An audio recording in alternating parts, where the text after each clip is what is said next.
Time. I got 4 o'clock. Okay. Good afternoon. I now call the May 30th, 2024 Board of Commissioners work session to order. We'll start with the presentation of the April 2024 financial recap from the Financial Director, Alicia Searcy. Good afternoon, Commissioners. We've got the April results in front of us. Our revenues ended up at $4,367,720, which gave us a total for the year of $70,085,742.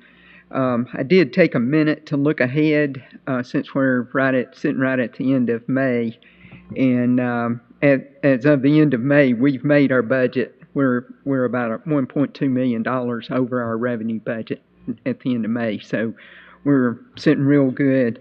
On the expense side, we've got a budget amendment we'll go over in a little bit, but part of the things I just wanted to bring to your attention in the financial statement so you could kind of see how that flows over to the budget amendment. In the general and admin, we're over budget $1,601,000. That's related to the EBOT property that we purchased, and that'll be covered in our budget amendment. So we'll get that taken care of there. And then in parks, we're over budget by $1,864,000, and that relates to the McIntosh property, the property adjoining McIntosh, the second property that we purchased down there. And then on the capital lease, we're $500,000 over budget there. That's the extra $500,000 that we made last August.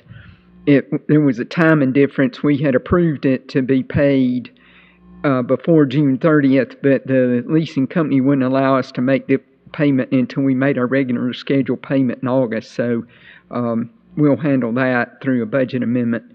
And then down in the other financing sources, you see a transfer in for year-to-date of $10 million. That's the reimbursement from the ARPA fund for the governmental services that we were allowed to take under the ARPA guidelines. So that's not included in our regular revenue money. I'm showing that as a transfer in. So that's an additional $10 million that's there. At the end of April, we had recognized 95.7% of our revenue and 84.9% of our expenditures.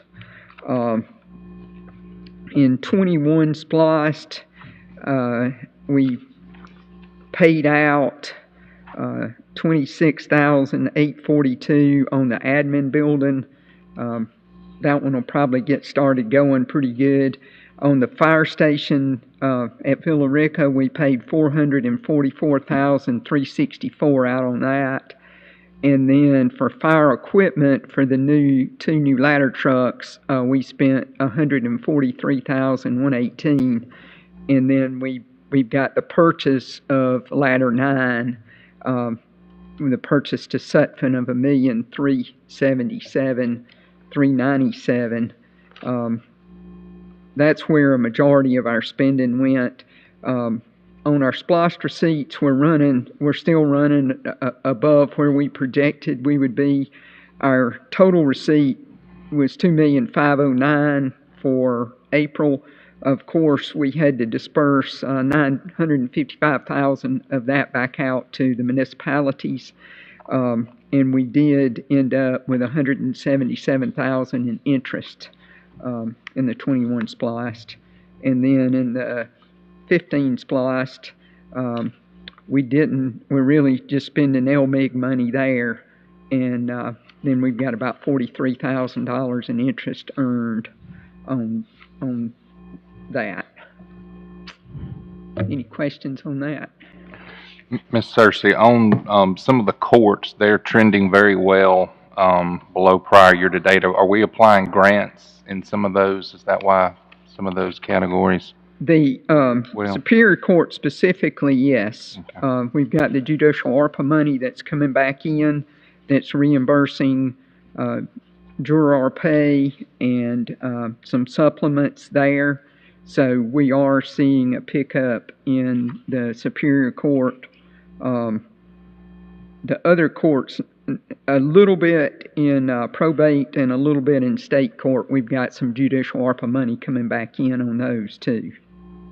And in regards to Splost, the new Publix shopping center opened last week in Villa Rica, and as you know, that's going to be a brand new revenue for us. The old Publix was on the Douglas County side of Villa Rica, so the new one is on the Carroll County side, and they have been completely swamped. There's 5 or 6 out parcels that haven't even opened up, not even including some of the storefronts that are beside Publix, and I think all of the parking spots have been taken up for a whole week. That's how busy they've been. So I don't know if that revenue, I know it's going to be in the rears, I guess, coming in. I don't know if it'll hit at the end of this year, if it'll be in FY25, but I'm looking forward to seeing what that does to increase our SPLOST revenues. Yeah, I think it'll help local option and SPLOST. So those will, that's another good impact to Carroll County. I've got a couple questions, Alicia, just on the general fund. So last year, our year-to-date at this time, and the fund balance was $50.2 million. This year, it looks like it's about $9 million better than that at $59.4 million. Could you somehow project that forward so that at the end of the year, 2 more months, what would you anticipate our fund balance might be, roughly? Well, that has to do a little bit with whether we approve the movement of the funding to the capital projects account. So I would, if that's approved, I would say that we would probably be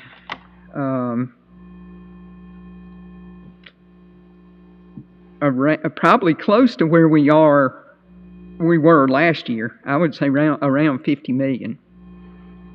Okay. All right. And our maybe a little bit less. Okay. And our monthly operating cost, I can calculate it real quickly, but I can't get to those figures real fast here. Do you know about what that is? I'm just trying to figure how much months of reserve do we have roughly. I know it's 6 months or more.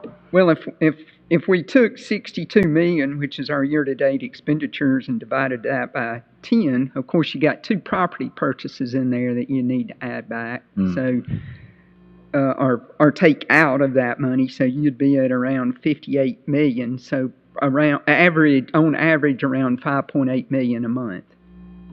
Okay. So we're harboring around 8 or 9 months of reserve. Probably. Okay. That's all I've got. I just wanted to get those rough figures. Okay.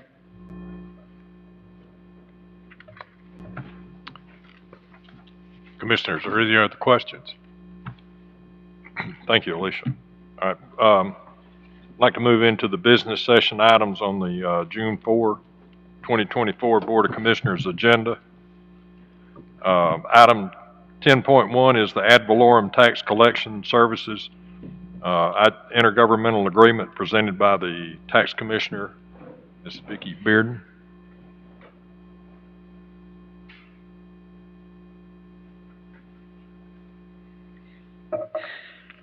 Hello. We've had a blood drive today, and it's been awesome. We've really had a good day, good turnout. But that's why I've got jeans and my T-shirt on. So we was advertising for our blood drive. But this is an intergovernmental agreement. The city of Bremen had approached me and asked me about collecting for the city of Bremen, and I told them I thought it would be great. This would make us collect for every city in the county. I think it's very beneficial to the constituents for us to collect for them. It's only like a little over 200 properties, 200 bills, so it's not a lot of money, but it just, for example, I had a tax sale. We had a man had 2 pieces of property They were right behind the Cracker Barrel, so he got the notices on there. He lives in New York. His sister lives out of county. She lives in another county. So he told her, he said, you need to go pay the taxes on the property. You know, we're going to be in the tax sale. So she said, okay. So she says she goes and pays the taxes. So he calls me after the sale and said, we paid our taxes. And I said, no, I don't have any record of it. You've got to furnish me with the record and we'll find something, you know. So come to find out, he sent his sister to pay the taxes. She paid the city taxes in Bremen because he got the notices for the county, and she went and paid city taxes, didn't know that the county taxes had to be paid too. So, I mean, that's just one example that it's a good idea for us to collect for all the cities. It's just a one-stop shop, and I think it's great. So, y'all got any questions? Is that gonna require more staff for you? No. You won't have to hire more? No, we'll just add it to our bills and you know, it's just our disbursements. We'll be dispersing to them just like we do all the other cities. I looked over the documents and it looks Yeah. good as you stated it. I think it'll be a good uniformity measure for everything to happen through your office. So I appreciate you willing to take that on. Thank you. And then also we would be paying out the city of Bremen schools too. So they come into the agreement. So we'll be able to charge them the 2.5% that we charge all the other schools on top of that. So that gives us a little bit more revenue. Not much, but anyway. And then we were going to extend, I believe we were going to go ahead and extend for my new term in office, that extend the other city agreements just to finish out my term for the rest of the next 4 years. So, okay. Glad to have you back for 4 more years then. Excuse me? Glad to have you back for 4 more years then. Well, thank you. I'm going to give it up after that. I'm excited about it too. Thank y'all. Thank you. Yeah. Thank you. Thank you, Vicki. Commissioners, are y'all good with putting this on the consent agenda? Yes. Ms. Blackman, you've reviewed obviously all the documentation that's attached. Okay.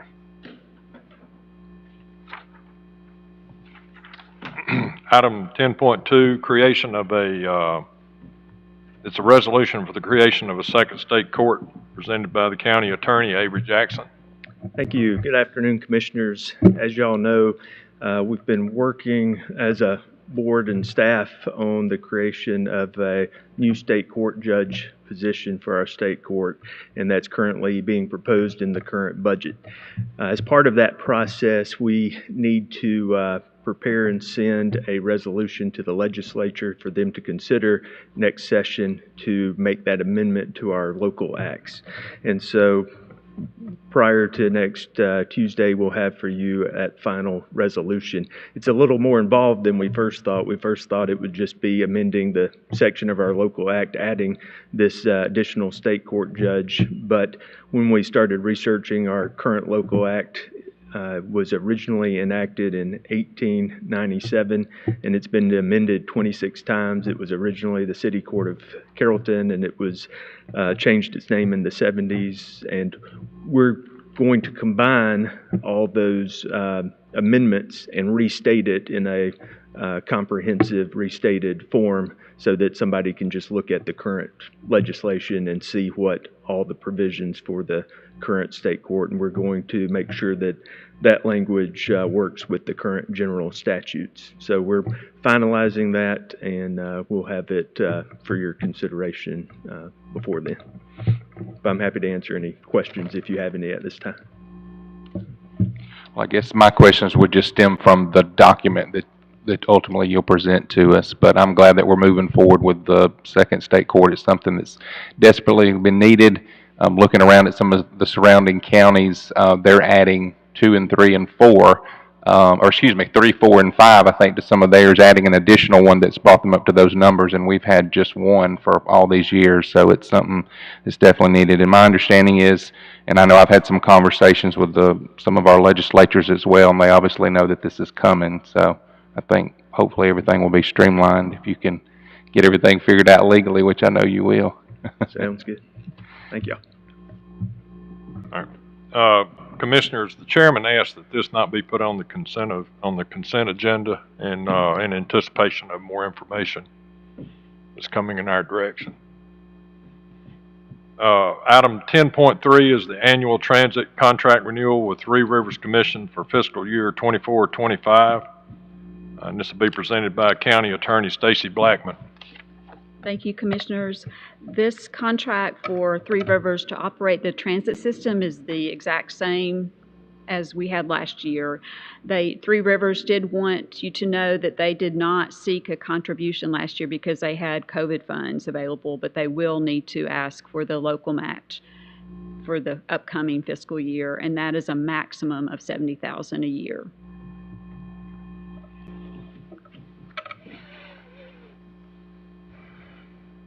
And I think in the current budget, we didn't even, I don't think, like you said, we didn't even meet that this past year because they didn't ask for it, so it looked good to me. Okay. Are y'all good with putting this on the consent agenda? Yep. Thank you. All right. Thanks, Stacy. All right. You still there with us, Dan? Linda, is Danny, do we still have He him? lost connectivity, but he said he's okay. He's watching online.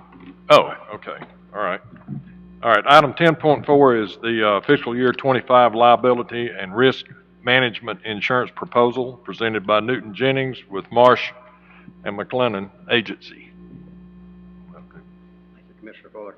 Good afternoon, Commissioners. Thank you all for having me this afternoon. Privileged to be here. I'm here today, as Commissioner Fuller said, to pedal through the renewal. Comes up 7/1/24, runs through 7/1 of 25.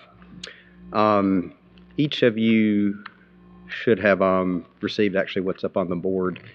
There was an email that Alicia sent out yesterday and a revision that I sent out earlier today that I hope all of you received, and I've been able to speak with most everybody on that topic.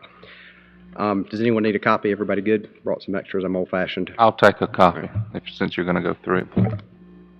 So I don't completely feel like I'm wasting paper. Anybody else?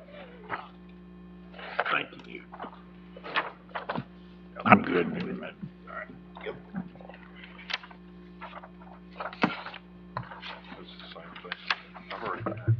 If it's okay, I'd like to break this down into two primary topics. The first page is going to, and again, this is a premium summary. There's probably about 30 pages of exposure detail from building values, specific units, drivers, and everything that roll up into this, but this is a good one-page overview of where the annual premium outlay is. The lines coming up, the coverage lines coming up for renewal: general liability, property, crime, umbrella, automobile, public official liability, employment practices liability, law enforcement liability, and cyber. The first column in this page is going to be limits. The second column is going to be deductibles. Third column is going to be the proposed premium. As most of you probably saw in the correspondence, what was initially sent out yesterday, I'm going to say was not absolutely the horrible news, but it was not what I would put in the category of favorable in regards to the law enforcement liability.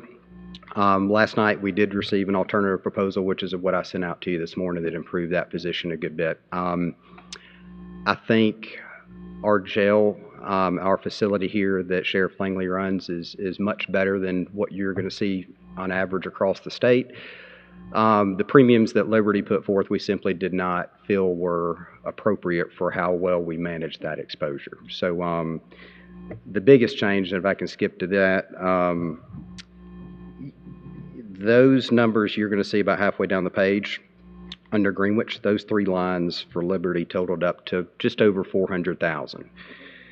So the change from last year to this year, we're going to be sliding out, instead of those 3 lines of coverage being with Liberty, we're proposing moving those to Greenwich.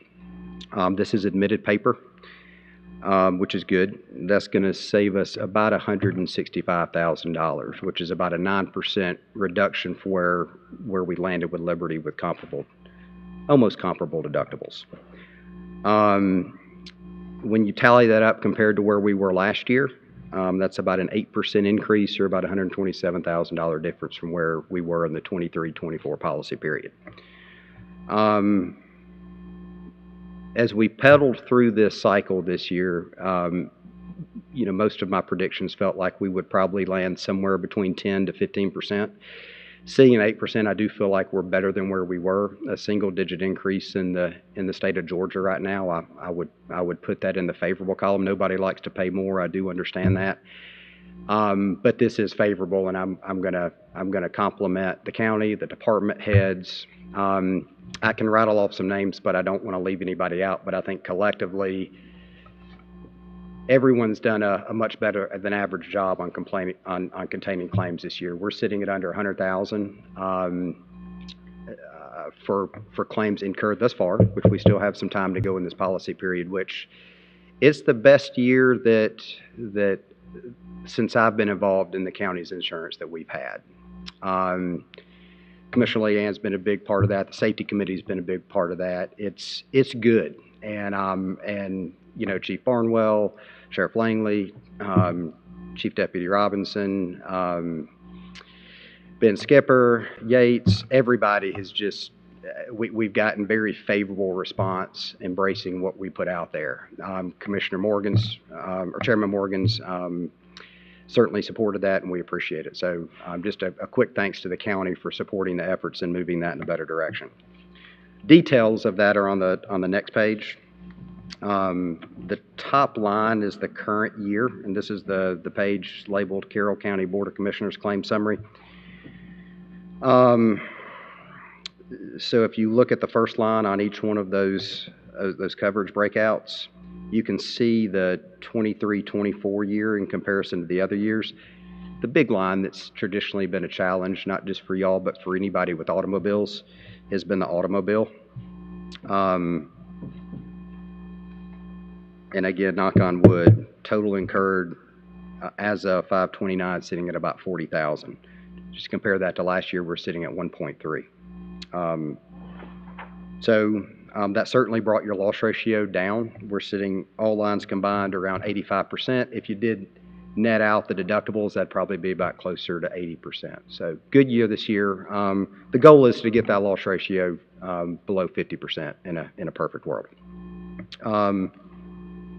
The third page it's just kind of a service update. We have our loss control representatives come out. They attend safety meetings, driver training. This is just a quick overview of what we've done for you throughout the course of 23-24. And we're gonna, that commitment remains solid to the county. We will engage anytime you ask us to engage. We'll be here. Any questions? Mr. Jennings, thank you for being here and for getting us the information. Thank you for the work that you've done to try to keep the premium as low as possible. I've got several questions. The first question I've got on the hail and wind, the 2% and then the $250,000 minimum.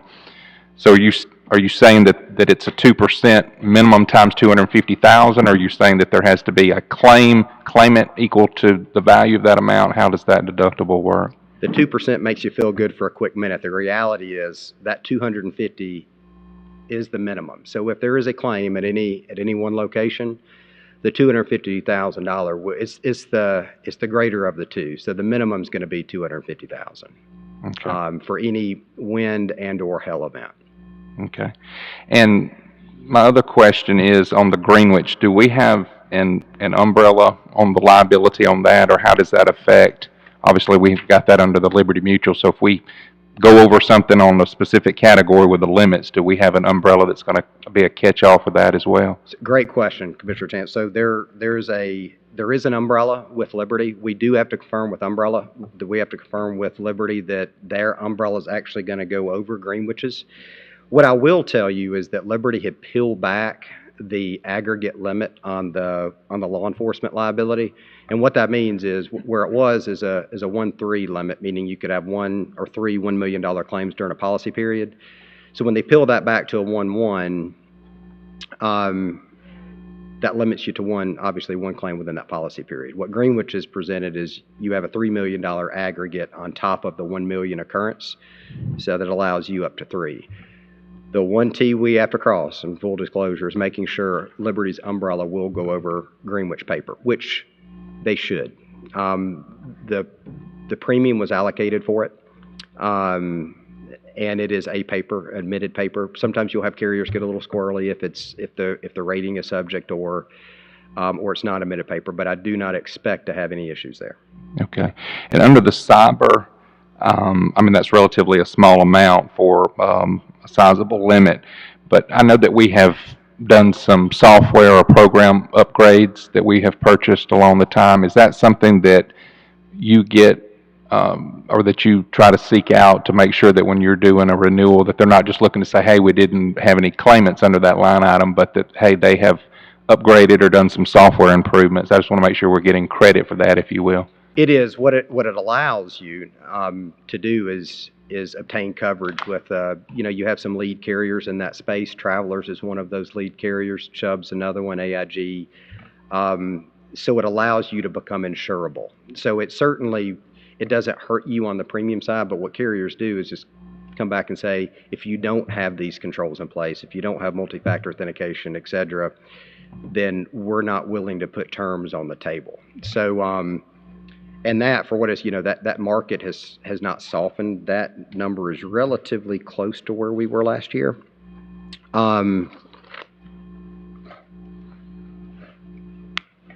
Last year we were sitting at 30,332. So that's about a $2,000 increase on the cyber, which I will tell you is below where market is. And again, that's excuse me, your IT gentleman does a wonderful job on that. And I'm Jacob, thank you. I was blanking on his name. So when we put that in place 3 years ago, it was a lengthy process that we had to pedal through to get Liberty to say yes. And he was a big part of making that happen.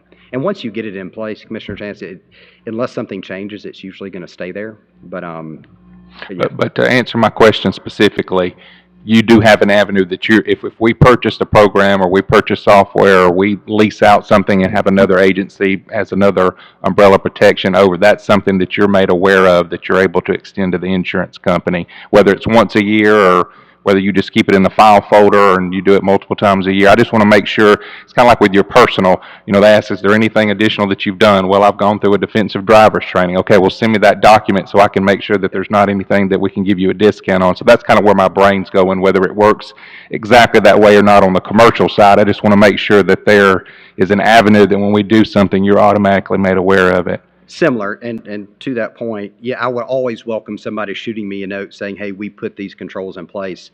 But the great thing about the cyber, there is a renewal application that has to be completed, I'm going to say virtually every year, and all of those would be outlined on that renewal application. Okay. So yes. And then under Greenwich, obviously you have brought that, sourcing that out as an additional sub, you brought that premium down, and thank you for that. I guess it's kind of the same question on that. I'm calling it the mezzanine improvements that we did on the different tier levels at the jail, basically corridoring that off where no one could fall or be pushed off or whatever.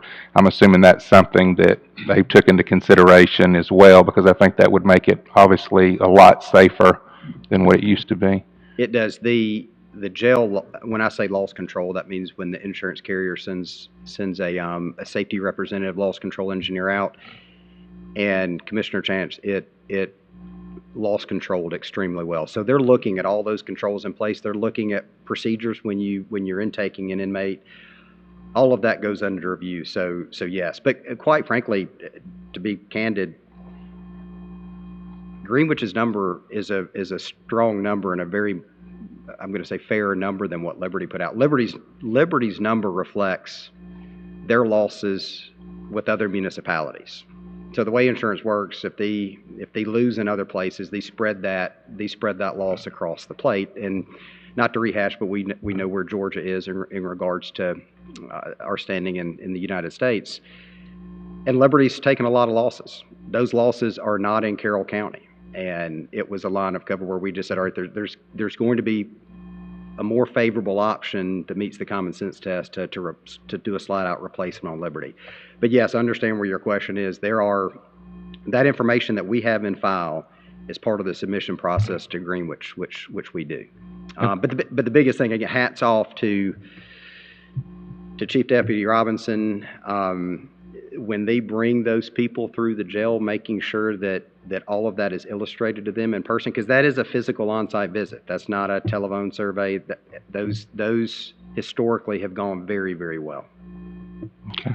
Well, this looks good. Those are the only questions I have at this time, and that would just be what I would reiterate, is just to make sure that we have a process in place, that you're our agent fighting for us, and it's not just that we filled out something, that you're made aware of it. So when you go back to the drawing board and try to negotiate, you're saying, hey, did you give them credit for this or this? And I know you're doing that. I'm just doing my job too, to make sure that there's asking you the question, that there's some type of process in place, because I know throughout the year we do make improvements to facilities and software upgrades. We do a lot of different things. I just want to make sure that's being relayed to you. Yes, sir. Thank you. I'm gonna say it is. Yes, sir. I've got a couple questions, Newton. First of all, I'd like to say thank you for always communicating and having data and supporting us and being a good partner in our efforts to have adequate coverage as well as to minimize our premium. So hats off to you. I appreciate your efforts and for communicating and even today for our phone conversations and that kind of thing. Thank you. I have a question about on the liability side. What is the difference between the Liberty Mutual general liability and the Greenwich public officials liability? So think the general liability, the core trigger is bodily injury, property damage to a third party arising out of the county's operation. So that could be me, just a quick easy example, me tripping in these chambers and there being a carpet tile up and it caused me to trip. That would be an example of a general liability claim if I had to go to the doctor to get treatment for that. The public official liability, that's more related to like a directors and officers. Think about managerial malpractice where the executive team's job of managing the county, there's no BI, no PD, more of an economic loss, is more geared toward, there's no bodily injury, there's no property damage required to trigger that coverage. That's what that's designed for. Sometimes it's easier for me to put it in business terms. You would look at a directors and officers policy or professional liability policy in some context. That would be compared to public officials. Y'all essentially are the D's and the O's. So that's for you. Okay. And so the Greenwich is the new entity on board. Correct. So how does that affect, as you know, I mean, we get lawsuits and whatever quite frequently. So how does switching horses midstream on the liability side affect or impact, or is there any negative impact on any ongoing situations that we would have had under Liberty, which now isn't having that? Great question. None. Yeah, if you can think about claims reported being a silo for that policy year, so any claim that was reported, say in the 23 year, the 22 year, are going to be handled by that carrier. So anything that's been turned in, under these current policies all the way up through 7/1/24 is going to be covered by Liberty and will be continued to covered by Liberty. This will pick up claims moving forward post 7/1/24. Okay. Good question. Good question. So just to cover it, a question for our county attorneys. Are y'all comfortable with switching midstream like this and having adequate coverage for anything that may have been or is ongoing under the old policy or under Liberty.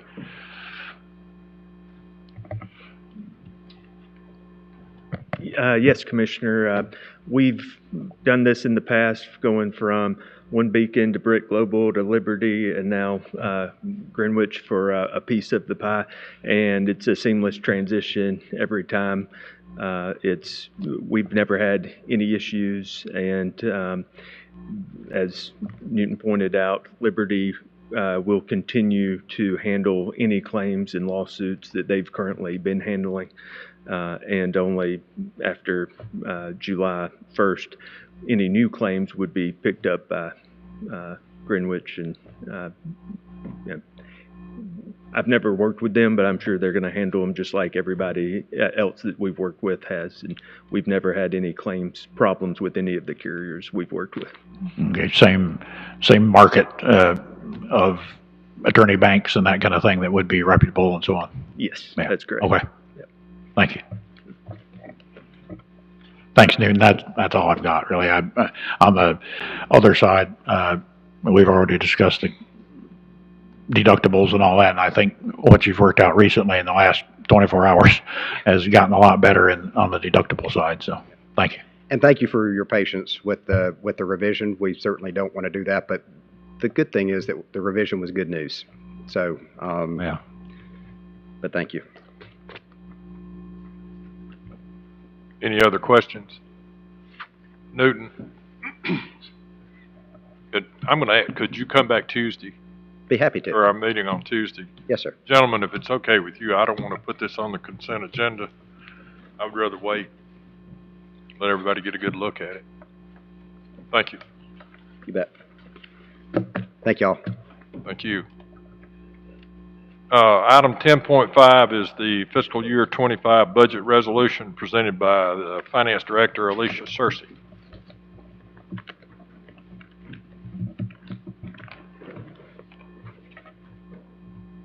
And Commissioners, these next two items, I think we need to wait and vote on them Tuesday instead of putting them on the consent agenda.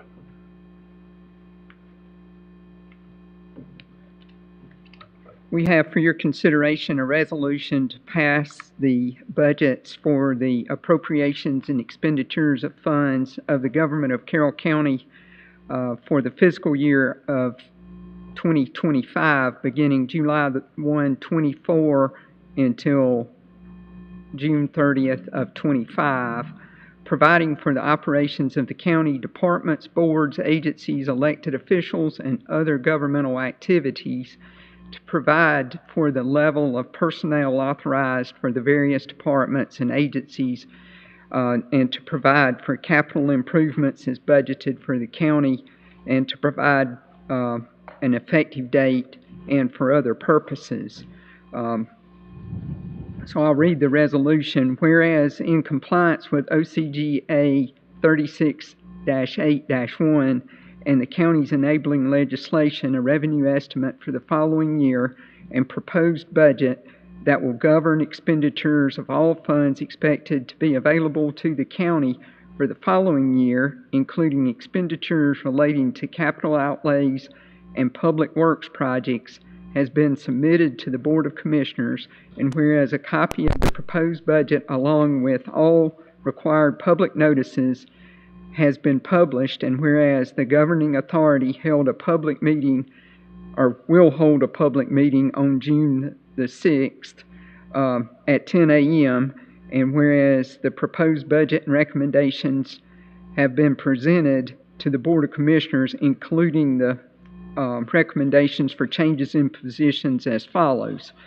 We've got a change in a part-time position to a full-time position in elections, the addition of a full-time deputy clerk in the clerk of court, addition of one full-time judge position in the state court, addition of one full-time staff attorney position in state court, addition of a full-time judicial assistant position in state court, addition of two full-time assistant solicitor positions in the solicitor's office, addition of 2 full-time administrative assistant positions for the Solicitor's Office, addition of 1 full-time investigating position for the Solicitor's Office, a change in a part-time position to a full-time position for the Probate Court, change the ADR coordinator from a part-time position to a full-time position, addition of 2 full-time deputy sheriff positions for the Sheriff's Office, addition of 1 full-time animal control training officer position for animal control,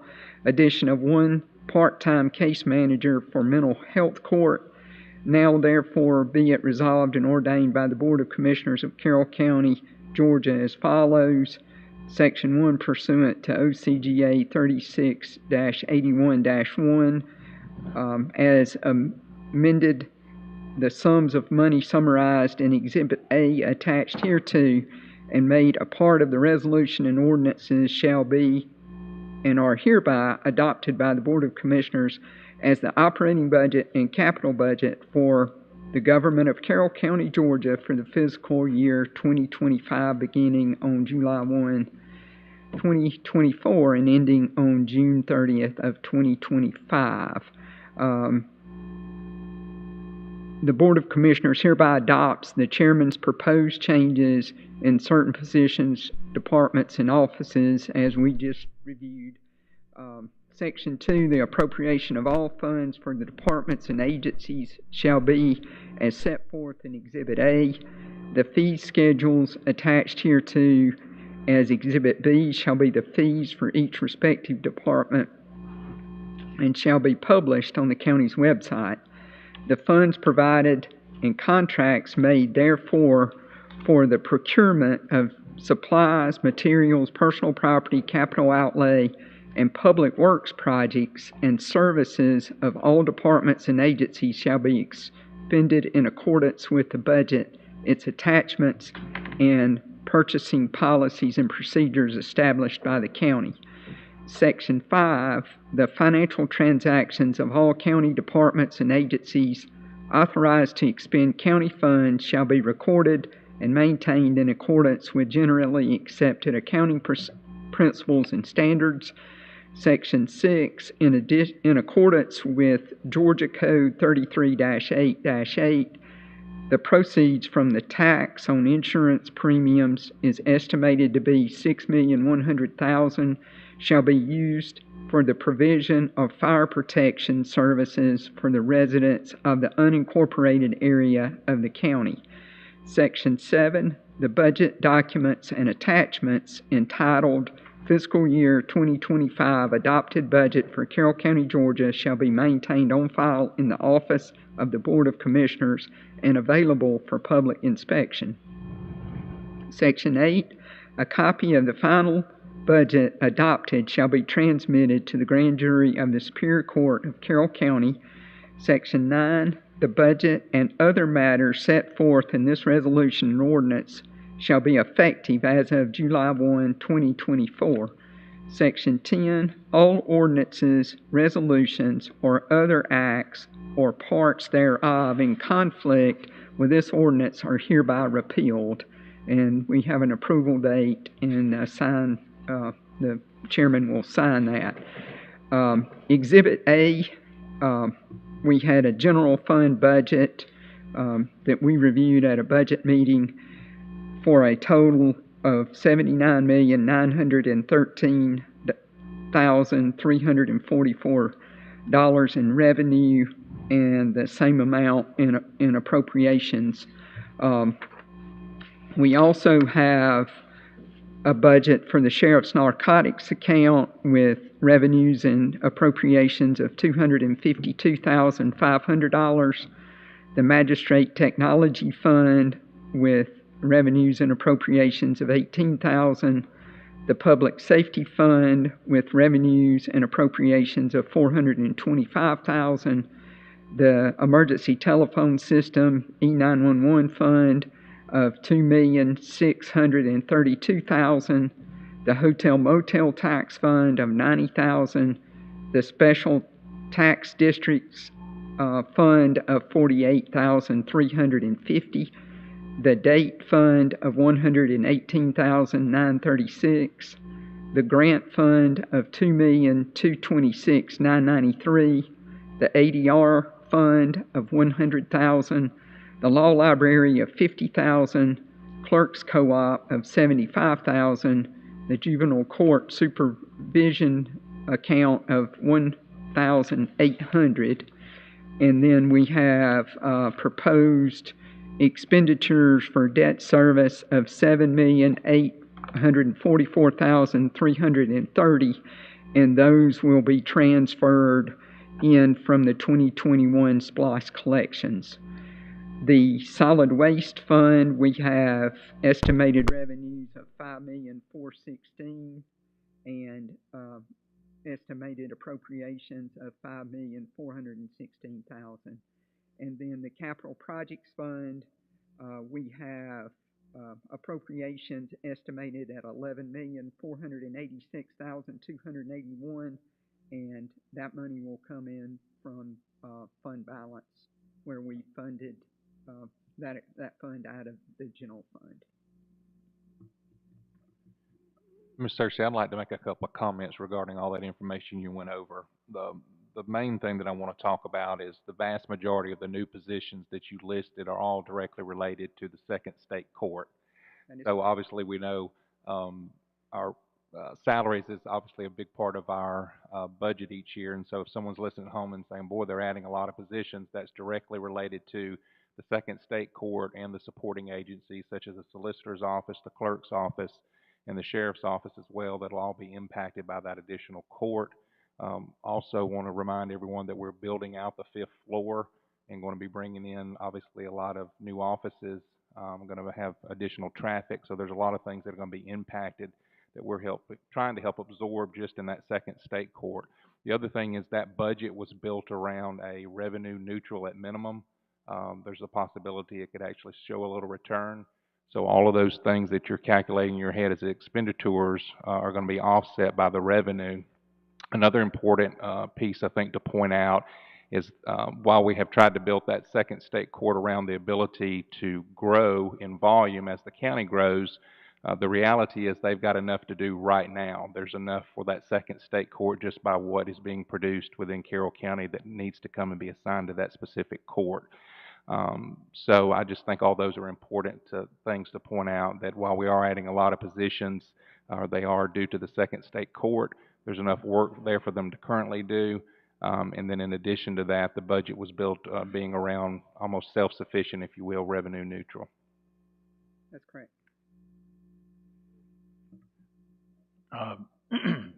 Alicia, I have some questions. I don't know. I'll ask the vice chair. Steve, do you think I should reserve these questions since the chairman isn't here, or are we go over them Tuesday, or should I ask them now? I mean, they're questions about the budget, but I know that's quite a tightly held thing. We have pretty much an autocratic process, and I don't know if that, I mean, shoot, we don't even have commissioner or directors here to discuss it. It's just the chairman and you that discuss it. So if she isn't here, should I go forward with questions, or should I wait till Tuesday? Well, if you're going to address them to the chair, I would wait and ask them on Tuesday. But then I'm faced with the situation of not having addressed them before, so. I'll be happy to try to address them if I know the answers to them. Yeah. And if I don't, I will be glad to try to address them Okay. between now and then and have those answers to you. Yeah. Hopefully maybe by tomorrow afternoon. Well, on my part, there's no rush, but thank you. And thank you too for doing all you do. I know, I mean, the budget process is a big one, as well. The audit process that you just finished is a big one, and the ongoing responsibilities of the county's finances and payments and revenues and so on are a big one. So I always appreciate what you do and how you get back with us and so on. So kudos to you. For saying that. Yeah. I guess I'm my whole situation with the budget, and to anyone listening out there, WOBB and Times Georgian and Star News or whatever included, hooray, this is my last hoorah as far as the budget. I will be here for 6 months of the new budget, but the last 6 months of the budget I won't be here for, so this is my last input on a fiscal year budget. And coming from a position for 34 years where I was responsible for implementing changes throughout the billions and billions of dollars state agency changes in budgets and impacting positive changes in budget controls and that kind of thing, I feel that if there is one thing I know, it's budgets, and I would like to see more progress at the county level toward implementing some more happening, state-of-the-art governmental best practices, ideas about budgets. I have tried to, since the first year I was here, I guess about 6 years ago now or whatever, tried to encourage that and at least express that, and it's been met with pretty much steadfast opposition, if not adamant opposition. I am sorry that it has fallen pretty much on deaf ears, but I still would like to say that, we can continue to operate this way at a county level, but there are improvements that we could make, and I feel like this budget, although it's not egregious on any one part, that it still is pretty much the same old of a continuation budget process. We have not implemented one iota of government best practices as far as performance budgets. We haven't even gotten to zero-based budgets, so we're still stuck in continuation budget mode, which went out of the state probably close to 30 years ago. And we went to then zero-based budgeting, and then there was a big move by the Budgetary Responsibility Oversight Committee, and we went to a performance-based budgeting process, and I was intricately and heavily involved in that throughout the state, and training even agency personnel throughout the state in implementing performance-based budgets. We may never get there, but it involves a lot of improvements, and eventually I would like to see the county work toward that. Perhaps you could start at agencies or departments, as they're called at the county level, that are problematic.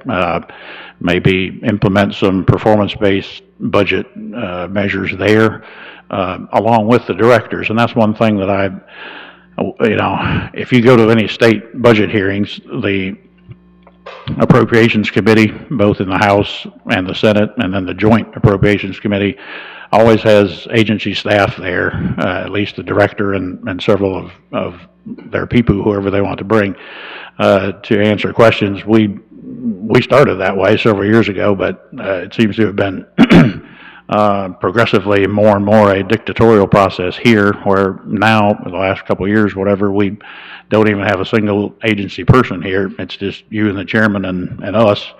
So we scurry around the county getting answers to any department level question. And anyway, having said that, I am totally for the proposed raise for county employee salaries of $1.50 an hour. I'm totally for the proposed bonus, totaling, I guess, about $2.4 million for county employees. I am totally for adding the additional ambulance and the fifth floor judicial center build out, and for adding the state court judge and so on, like Commissioner Chance just explained. But I do have several questions, and right now, I just don't feel that I can support a 9% increase totaling up to the nearly 80 million in the fiscal year 25 proposed budget.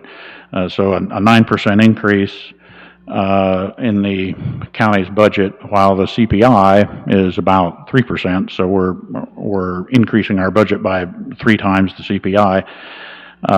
While the county has a record, as we just have discussed a few minutes ago, probably 8 or 9 months of reserve, which ACCG says 3 to 6 months is totally fine. And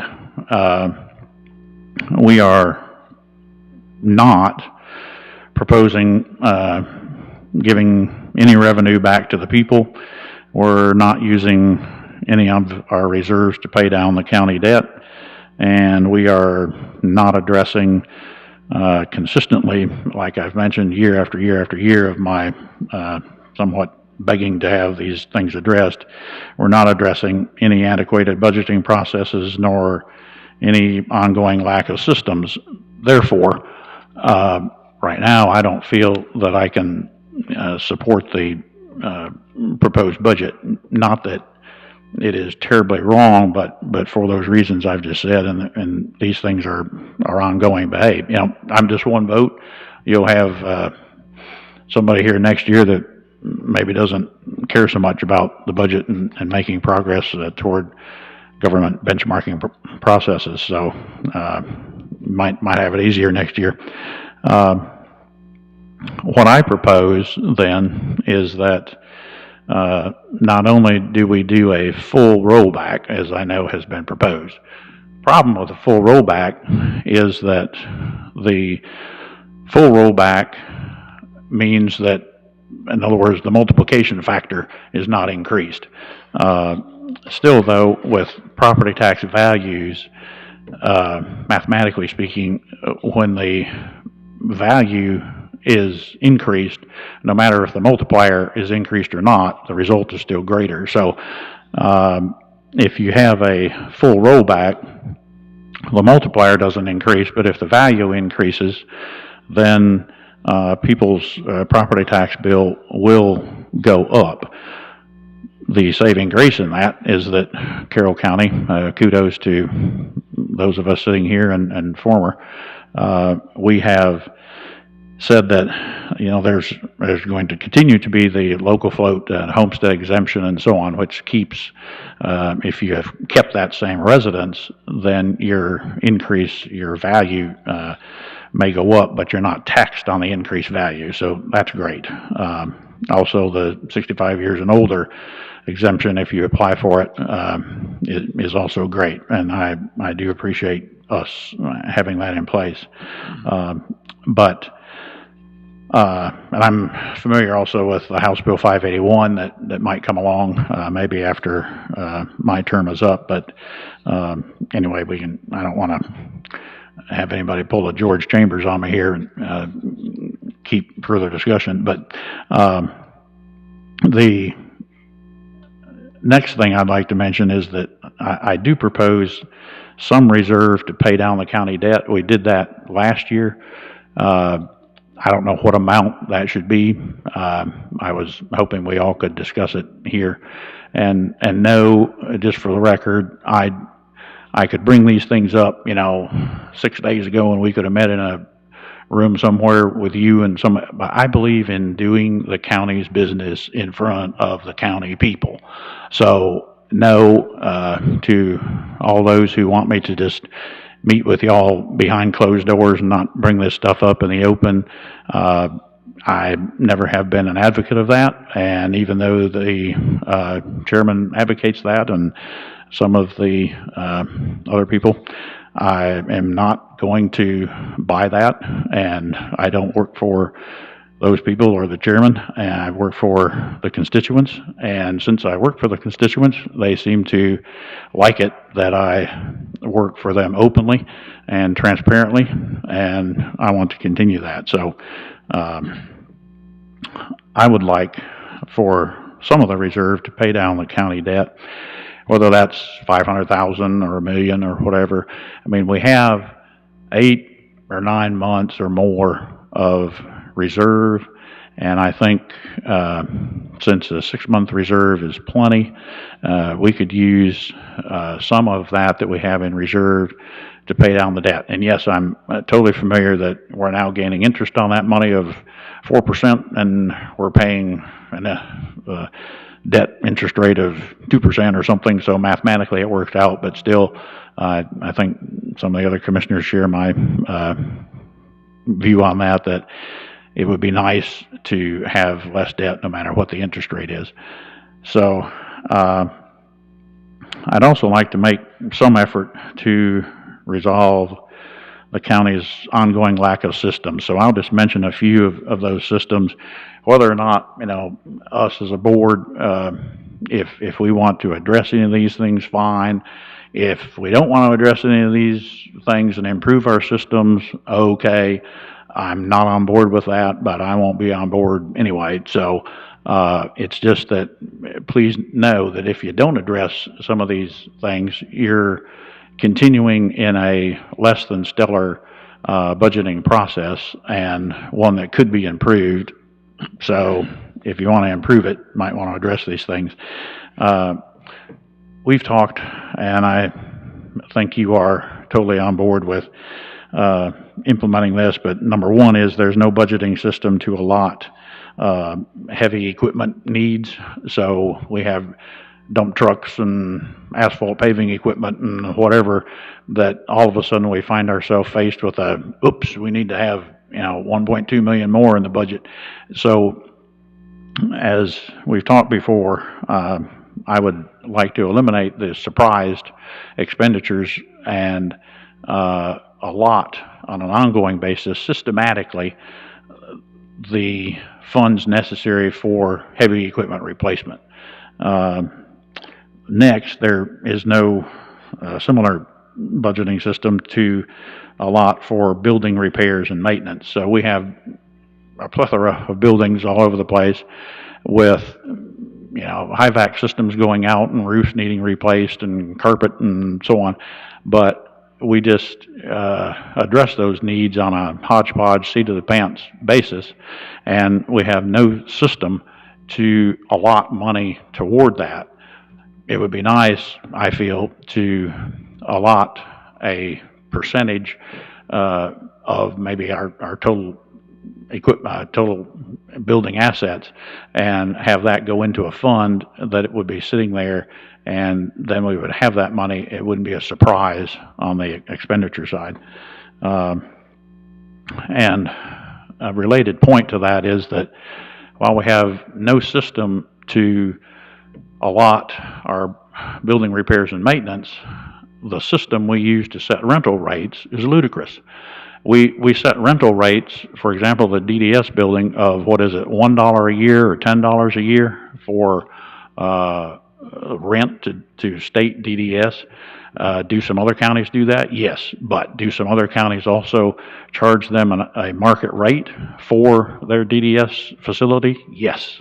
Does the state pay it? Yes. Has our former commissioner taken the post up there of being in charge of state buildings and operations? Yes.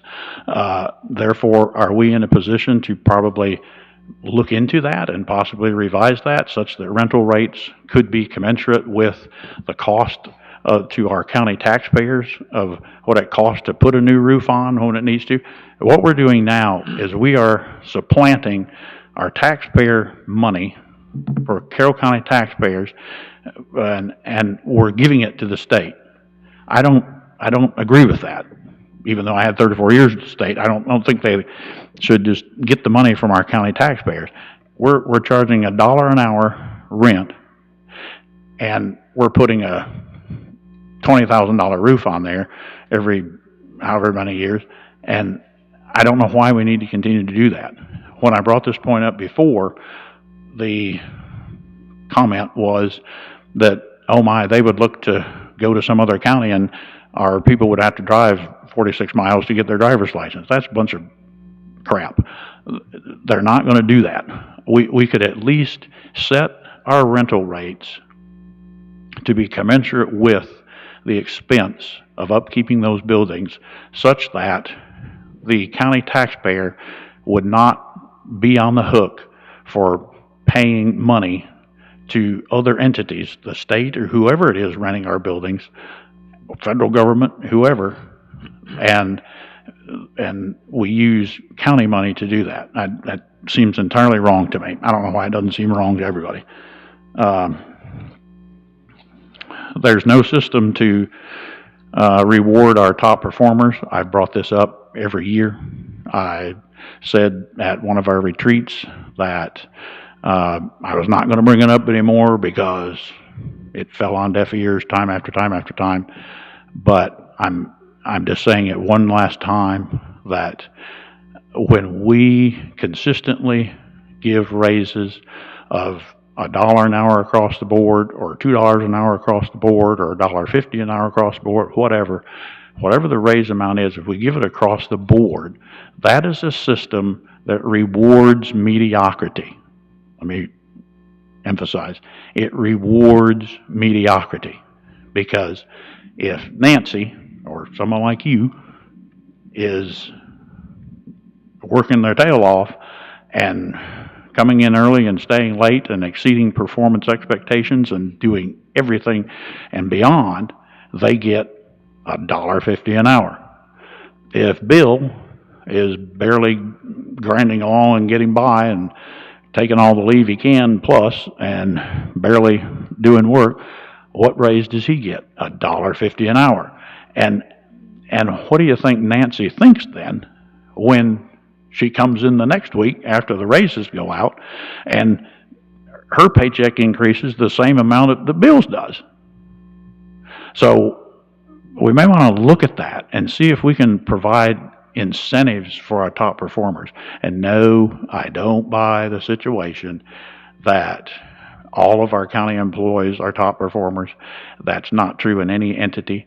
And I also don't buy the view that we don't need to even think about this because everybody is such low pay and so on.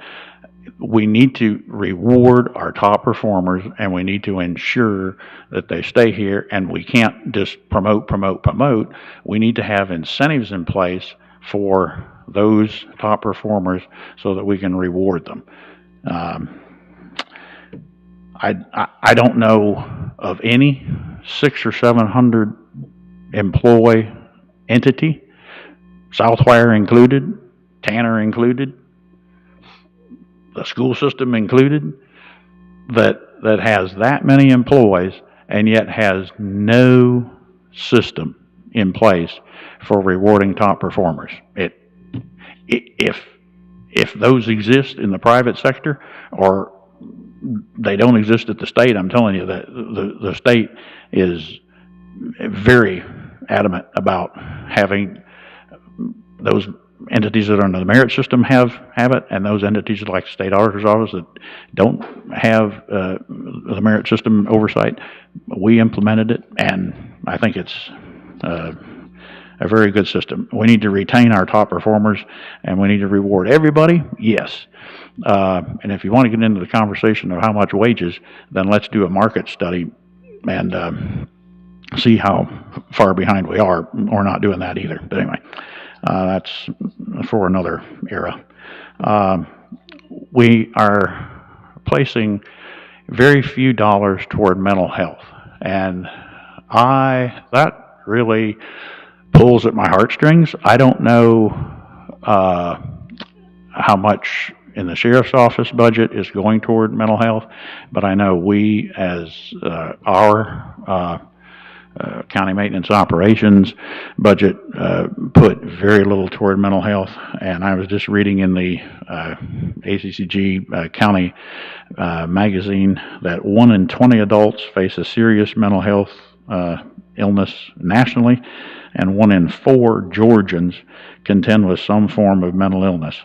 I would like to see us address and put something more into our efforts of mental health on the county level. We're putting very few dollars into it.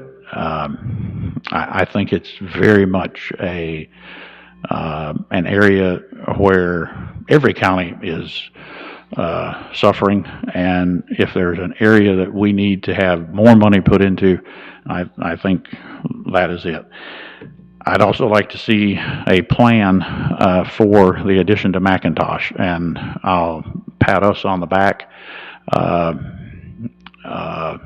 for, and by us I mean us district commissioners. I will pat us on the back for going forward with dedicating $300,000 as the seed money for TPL to get the additional McIntosh property, which eventually amounted to getting nearly 900 to 1,000 acres added to McIntosh, and over a mile more of river frontage for 39 cents on the dollar. And we could not have done better. And thanks a lot to TPL and our friends at McIntosh Group and others for making that happen.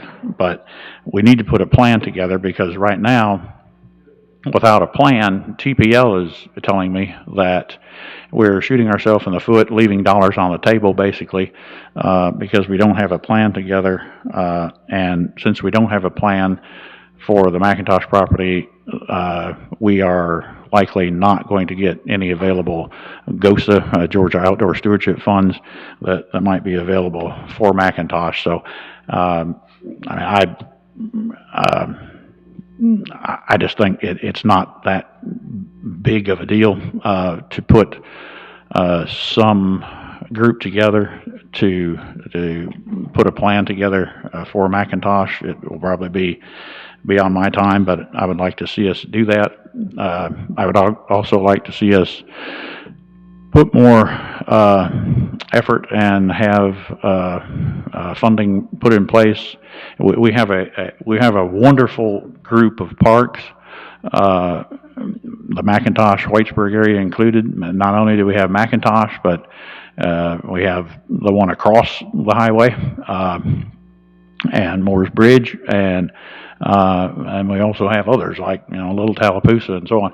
We have a great park system, and the upstream waters to McIntosh and Moore's Bridge, just since they're both in my district, Chattahoochee River Keepers and TPL and a lot of other entities are getting together and putting groups in place to capture the ecotourism dollars.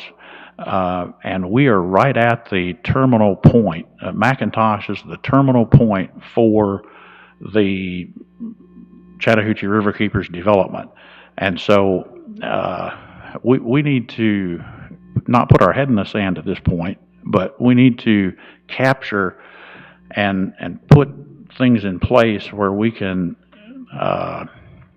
make ecotourism happen in that area, because it is ripe, and it's such a great thing. I mean, we don't have to build rooftops.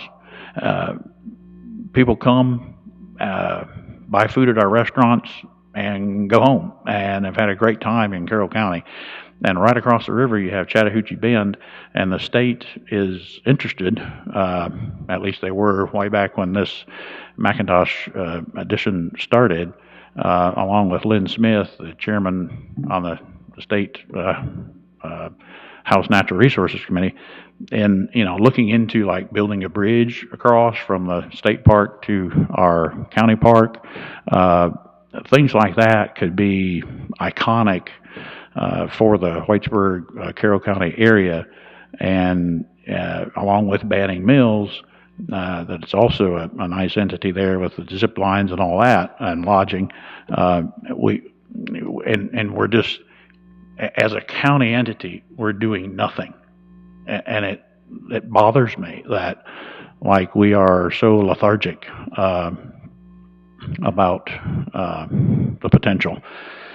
I'd like to see us hire a parks director that has a lot of experience with marketing and the ecotourism side, as well as running the park side. I mean, nothing against Ben. He's a great guy and doing all he can, but he's got his hands full with community development and all the parks, and we need somebody that knows all the marketing and can work with these other entities downstream from Atlanta to make ourselves capture that ecotourism.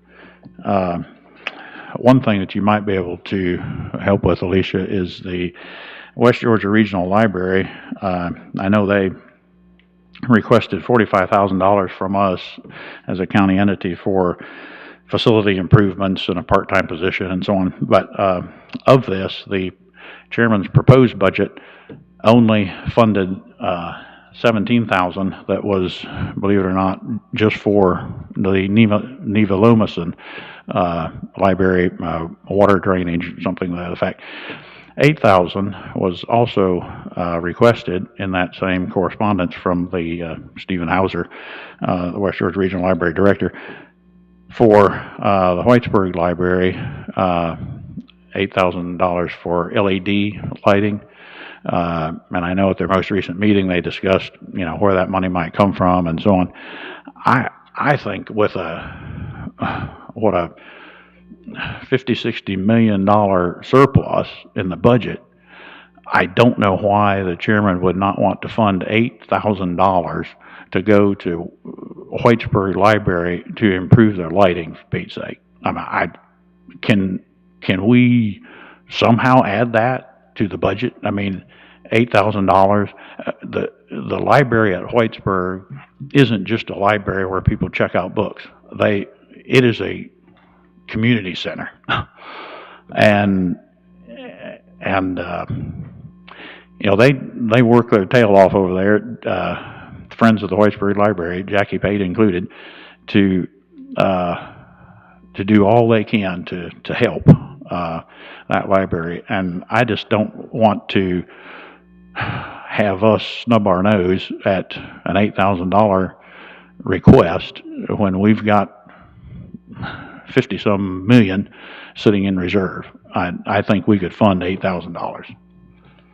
If there's one thing that can be addressed, I think it's that can be addressed on Tuesday. Or maybe you can address it now, I don't know.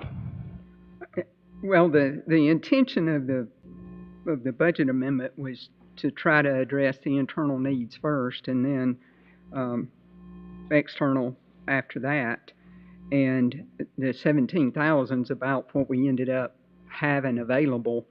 Now, in the amendment, we tried to address some of the building capital replacement items. So we put in your initial, and this is the budget amendment, so we hadn't even really got into this, but we agreed to put about $48,000 into that. So I'm not opposed to giving Whitesburg $8,000. Does that upset Bowden or Villa Rica or Temple or other libraries? I don't know. I think that, we probably need to be sensitive to that. But if all of the other commissioners are in, and if you want to spend down fund balance to pay down debt, I'm okay with that too. We were just trying to balance everything out. And if we don't balance it and we spend down fund balance, I'm okay. I think that's your decision as a group as to what direction you want to go. And if you want to make that proposal and have support to do it, then I think that's fine. You're not making a request to do anything that's going to cause us long-term damage, I don't think. Mm-hmm. Back to some of the comments as far as the budgeting, a lot of what you mentioned requires funding, and initially you started off by saying you wanted to cut back on the taxes, which cuts revenue. If you cut revenue, you got to cut expenditures, and I'm not opposed to cutting expenditures, but when you cut expenditures, typically you cut services or you don't give raises or something else has to be addressed. And all I'm saying, Alicia, is that with a, $50-60 million reserve sitting there, that we should be okay with, around 6 months of reserve.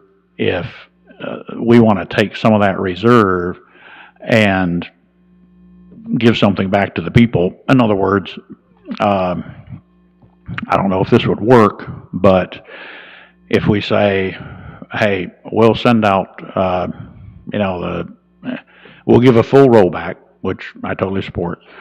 In addition to that, we will do a one-time this year, pick a number, I don't know what it is because we need to run the numbers, but a 10% reduction on everybody's property tax bill for Carroll County. Just the Carroll County M&O portion, not anything to do with anything else because we don't govern anything else. Yeah, I can't control any of that. Right, but just the county M&O portion, if we want to reduce everyone's tax bill by, for example, 10%, then before the tax bills go out, we say, here's the amount, and not only are we doing a full rollback, but we are reducing by 10% this tax bill.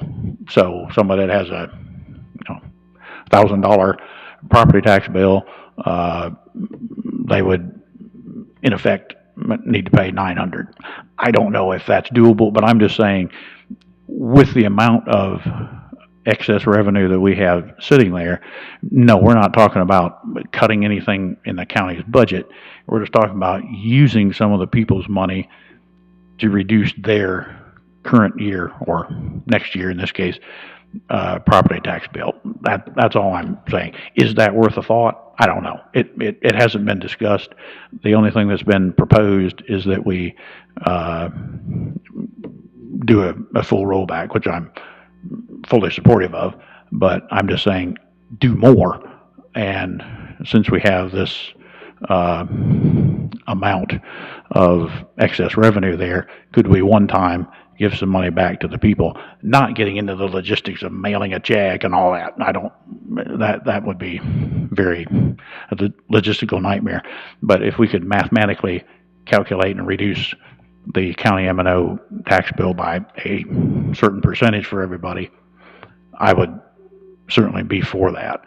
But pay that out of reserves, not anything else. Well, and the homestead exemption is going up, not Right. much, but by about $2,000, so that will help Yeah. homeowners. And if we want to stop there, then fine. I just wanted to throw out that option. Like I say, I'm for thinking in front of the public and not doing all this behind closed doors, because I just think the public needs to know what ideas we're kicking around. So I'm kicking it around. But yeah, these other things, I'd like to have some consideration of. One last question is on the bonus for county employees.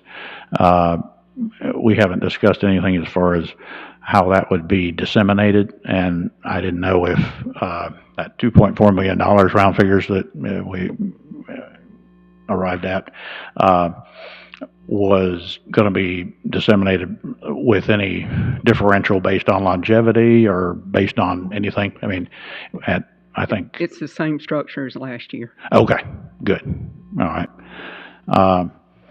That's all I have as far as the budget. And yes, that's plenty, but I won't be here. So this is, the last opportunity, or Tuesday, that I'll get to comment on the budget. If we don't want to do a thing of what I'm suggesting, that's fine.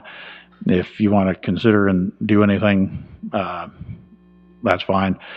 The things that I've mentioned, I hope y'all as district commissioners and the chairman would keep this in mind for the next 4 years of implementing, because we are behind the 8 ball as far as implementing best practices in budgeting. I'd like to see us move toward more of a performance-based budget. Some departments, we get no complaints at all. I have to commend, like, the E911 center, for example, and in my opinion, quite amazing in that we have a new director, Felicia Rowland, come in there, and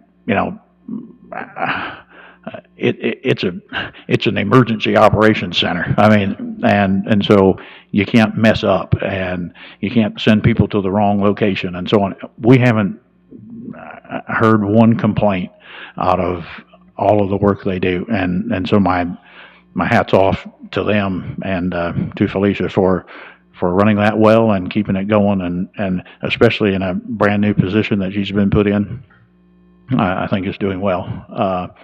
On the other hand, we get, as well as I did just last week, it seems no matter what we do budgetarily, and I know the chairman, and I would say the same thing if she were here. I mean, she sticks up for animal control, and I know they have implemented a lot of things. I've been out there several months ago talking to Christy, and she has implemented things, and I know it's a very hassling and heart-wrenching issue to work with live animals and do all that she has to do. But there's one thing that characteristically, consistently is a complaint factor. And this has nothing to do with budgets. It has all to do with simple management. And the complaint issue that I get, no matter what we do to the budget, no matter what we do to veterinary contracts or anything, is that when people call out there for something to be done, that the response they get from animal control personnel is that they can't get to it, they can't address it, it'll be 2 weeks, it'll be next Friday, it'll be something. And we continue to fund, and we continue to put more into it, and we continue to have an added person now going from part-time to full-time, and we continue to have people on call, so to speak, over the weekend. And yet I get, again, another complaint that I just got a couple weeks ago. I've called your department 3 times with this problem, and it goes on and on and on. And finally, when I got involved, having a phone call from this constituent, finally something was done. But it was a situation where the resident, my constituent, could not go out in their yard without being chased down by a loose dog that was one of the types that are known to be aggressive, and they were going to get bit and so on. And I mean, but this happens time after time after time. I wouldn't say what I'm saying if it wasn't a consistent problem. You can't address that budgetarily. We could put $17 million in that program, and if we have staff still saying that we can't address that, we can't get to you for 2 weeks, we can't, then it's still a problem. It is a management problem. And of anybody sitting up here, I ought to know, because I went into government agencies that had a billion with a B operation statewide, and I was directly asked by the governor and legislative committees to identify and fix the problems and write them a report before the legislative session so that they could fix the problems. And I won the Program Impact Award by doing that, and was consistently asked, my staff, who did spectacular work and improved operations throughout the budget. I mean, throughout state operations, whether that was the university system or the corrections system or the mental health system or whatever.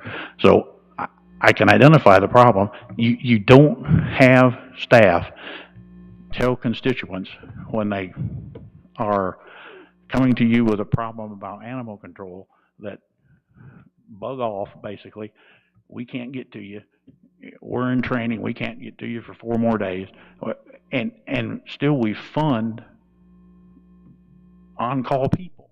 I mean, it shouldn't matter if these people call on a Friday or a Monday or a Tuesday or whatever.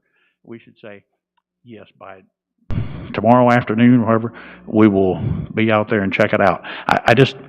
All I'm saying is we consistently have a problem with some entities. Those entities would be ripe for a performance-based budgeting experiment. Might want to consider that, whether that happens now or 19 years from now. But altogether, as far as the budgeting process, since we're doing continuation budgets, we are behind the 8 ball. We're decades behind government benchmarks, and I'd like to see us improve and get better. I was for effecting positive change for 34 years. You can't do that with a dictatorial type operation. So that's all I have to say. I just want to make a comment. It's not for you, but I see addition of full-time animal control training officer. That gives me heartburn, because I have the same calls that Ernie has, and you get no response from those people. And we keep throwing money at it every budget, every year, or they come in and they want more money for something, but we still have no response. So we're throwing money and getting nothing back. And I'm really sick of that. I'll be honest with you. As far as the amendment, I'm good with the amendment, but that one thing bothers me. And that's my comment. And I normally don't get involved in this sort of thing, but Commissioner Lee, I got a call from a friend of mine that lives in your district that was having a problem with a loose dog, and it had been ongoing for like 6 months. And I think we finally got it. We finally got it, but I had to get on the phone with somebody. I shouldn't have to get on the phone with somebody. And I know, Alicia, this ain't got anything to do with the budget. No. And I would really kind of like to move on. But I feel your pain on that. Well, I had some cattle that got eat up by Rottweilers and pit bulls, and nobody would go out there. Yeah. And it's just ridiculous. Okay. I want to make a couple of comments. Obviously, Commissioner Reynolds, some of the stuff you brought up about, having plans in place, processes and stuff, obviously I'm supportive of that, have been. Trying to do something to pay down the debt, I'm certainly in favor of that if that's something that we can look at. I do want to address, though, the comments about looking at what our fund balance is, and I think this is extremely important. I do think that ultimately this is the people's money, and we definitely have a balancing act in what we're doing with governing. But I think there's several things to look at when we're looking at the fund balance. The first is that we received a considerable amount of ARPA money from the federal government. So while some of this fund balance, I think, is the board as a whole has done a good job, and our department heads and our staff have done a good job in managing expenses, some of that is money that we had received from the federal government. And so I don't know that it's our responsibility to sit and make good, if you will, on what the federal government is or isn't doing. We have to worry about what we're doing here, and we've got certain guidelines of how we're going to spend that money and what we can reimburse with and not. You did mention the floating homestead exemption, and one thing that I want to bring up, and I don't want to belabor this point, but I think it's important to talk about, with the Board of Commissioners has nothing to do with assessments. That is it's a separate department. We have appointees on that board there, but pretty much I've said time and again, probably 95% of what they do is followed by state standards as far as how your property is evaluated and the amount of value that is placed on the property. What we have in Carroll County is a floating homestead exemption that Commissioner Reynolds did mention. But I think what's important to point out about that is that if you happen to live in a city, you happen to live obviously within Carroll County, and if you're less than 65, you have the potential of having three line items on your tax bill. You have a municipal city tax, you have a school board tax, and you have a county tax. The floating homestead is only applicable to the Carroll County Board of Commissioners portion of your bill. So that act was, I believe, passed. Bill Hambrick won, former Superior Court Judge Bill Hambrick. He won and went to the legislature in the year 2000. I believe that was passed in 2001, and it went effective, I think, in 2002. But essentially what it did was remove all the inflationary value in the property through assessments. So, for instance, if you bought your home in 2002, and it was worth $100,000 then, And today, that house is worth 350, and you didn't make any improvements, so the market has increased it by $250,000. Your Carroll County Board of Commissioners portion of your taxes is only reflective off that original 100,000. The school board system, whatever their millage rate, whether they leave it the same, whether they go up, or whether they roll back, that millage is times the full 350. If you live in the city, that millage, whether they leave it the same, go up, or reduce it, is times the original or the current market value of 350. But your Carroll County Board of Commissioners portion, if you have a homestead, and I understand that's not all properties, but it is quite a significant amount, that millage is only times the original 100,000. So I think, and then obviously the homestead, and when we're looking at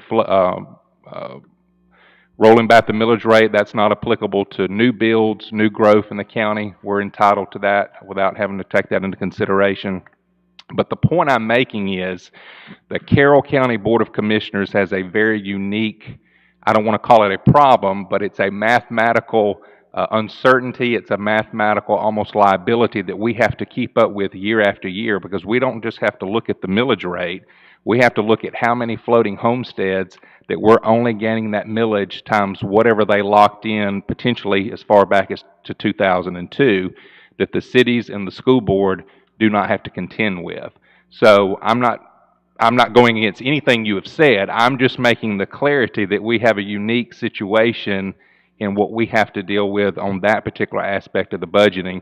And I think it's something that you have to warrant with caution, because if things go south, and we're dependent obviously on a lot of different sources of revenue, we have to realize that we are going to be at a disadvantage that maybe some other taxing jurisdictions would not have the same level of scrutiny that we might have to put into the budget planning process. And Ms. Searcy, I don't know if you don't have to add anything to that, but that's my only concern about that particular portion. And that's something that Mr. Jackson, I know, is very familiar with, and I've worked with him through the years and looking at that, and it's something unique only to the Board of Commissioners on your tax bill, and we need to be careful about that when we're talking about the budget and how much money that we have sitting there. And like I said, that's not impugning anything you've said, meaning the processes, the plans, the different things, paying down the debt. I'm totally in favor of that. I'm in favor as long as we can afford to do the county's business and give raises to roll the millage rate back. I'm all for that. But I cannot tell you the calls that I have gotten since I have been on this board for 6 years, and people raising Cain when they get their tax bill. And I say, all right, let's go look at it line by line. And so they go and look at it, and they say, well, my goodness, on my Board of Commissioners portion, it actually decreased. My bill went down from last year. It's the other entities, not that they're doing anything wrong, but they don't have the floating homestead is not applicable to that portion. So once I explain that, they're saying, oh my goodness, I need to get off the phone with you. You're not who I need to be talking with. I need to be talking to the other entities. So I'm just saying, for what we do at Carroll County and for the amount of taxes, we'd all like to pay less. But I think it is quite remarkable when you look at that and really understand how that floating homestead exemption works for a large portion of properties that we tax, that we do not have to contend. We have to contend with a lot more that other taxing jurisdictions do not. So those are my comments. Thank you. Alicia, I know we really haven't even gotten to the budget amendment part of this. And this is not going to be on the consent agenda. We're going to discuss this more on Tuesday. Do you want to proceed a little bit longer with the budget amendment, or do you want to wait and finish this up on Tuesday night? Well, I mean, I've detailed the budget amendment. I can run through it real quickly. Okay. And if anybody has specific questions, I can either address them now, or we can do it later via an email or via a telephone call. I'm not trying to not be transparent, but I'm also trying not to waste everybody's time sitting here talking about something that only one might concern me and nobody else. Well, Commissioners, do you have any specific questions for Alicia on the? I mean, I've looked at the amendment. Has everyone looked at the amendment? Okay. Well, I mean, the only thing I would ask y'all is, do you want to increase the library money by $8,000? And do you want to put a debt pay down in here? And if you do, how much do you want to do? I'm open to it. I just need some guidance. Do you want to do a $500,000 pay down like we did last year? That'd be good. And put the 8,000 in for the Whitesburg Library? I'm good with that. Okay, That would be I'm good. good with that. okay. Then I'll make those changes to the budget amendment, and we'll let it go at that unless you have any other questions. And if you look at this later and do, shoot me an email, call me. I'll be glad to Okay. respond. Thank you. Yeah, Thank thanks, you, Alicia. Alicia. Yeah, that's good. Okay. Item 10.7 is a request from the Sheriff's Office to use insurance reimbursement funds to purchase a replacement vehicle. Captain Keith Price is here to present this request. Thank you, Commissioners, for allowing me to come up today. Sheriff's Office is requesting funds amount of $34,657 to go towards the purchase of replacement of a vehicle that was involved in a collision back on April 11th. These funds are actually derived from the insurance settlement. They issued the check back to the county, so it went back to the county. We're requesting those funds to be allocated back to us to where we can replace that one vehicle. Anything overreach on that would be absorbed by the Sheriff's Office. And that would include, I guess you're gonna have to retrofit it, so you would have the funds from another source to be able to put lights or radios or whatever you need in it. That's correct. Okay. A lot of the equipment will actually come from the vehicle that was totaled out. Okay, So a lot of most of that equipment will actually go back into the new vehicle. okay, thank you. I'm good. Yeah, fine. Y'all good with the consent on this? Yeah. Thank you, Captain. Item 10.8 is the appointment of Blake Mobley to the Carroll County Board of Family and Children Services. Stacy, or who's handling this? I don't guess anybody. Are y'all good to put this on the consent agenda? I'm good. Okay.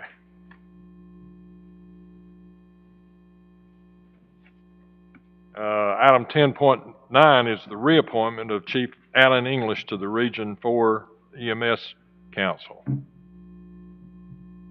Y'all good with that? And item 10.10 is for two appointments to the Carroll County Library Board. Ms. Phyllis Snipes would like to continue to serve, and there's still a vacancy. And I've got a couple individuals that have been out of town for the Memorial Day weekend, and one had a family illness that I'm still trying to, not that the recommendation has to come from me or the nomination, but I do have a couple individuals that I think would be qualified that I'd like to have until Tuesday. Okay. Thank you. All right. Linda, did you get that? Okay.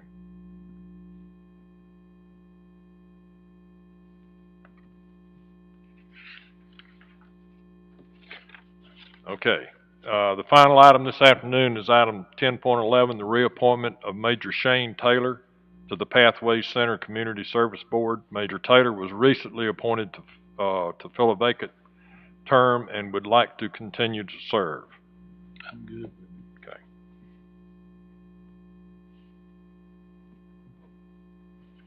All right. If there's no further business, I'll adjourn the work session. Thank you.